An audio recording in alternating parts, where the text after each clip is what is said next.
एक नई सुबह होती है, तब इस हृदय में एक मधुर अनुराग जाग जाता है। तब इस हृदय में एक सुंदर प्यार का, नायाब मोहब्बत का नशा छा जाता है।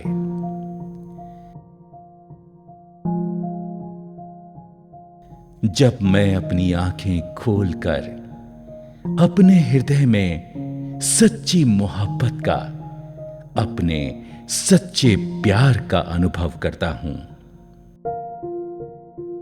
तो मेरा हृदय शांत हो जाता है।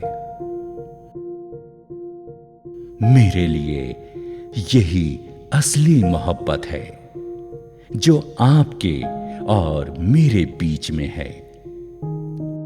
आप मुझसे कुछ नहीं मांगते, सिर्फ देते हैं।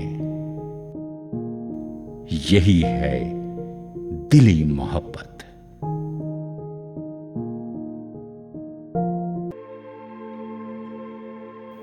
मेरी ये कोशिश है हमेशा कि तुमको पूरा पूरा, आधा नहीं, चौथाई नहीं, पूरा पूरा इस ज्ञान का जो आनंद है, इस जीवन का जो आनंद है, तुमको मिले। ये मेरी कोशिश है। भूल ना जाना, याद तो हम दिलाएंगे, पर भूल ना जाना। ज्ञान मिला है, अरे थोड़ा समय निकाल के इसका अभ्यास तो करो।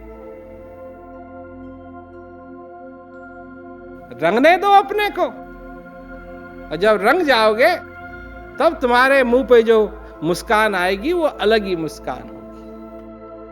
रंगो तो सही, रंगो तो सही उस रंग में। वो है सच्चा रंग, वो है तुम्हारी सच्ची प्रकृति।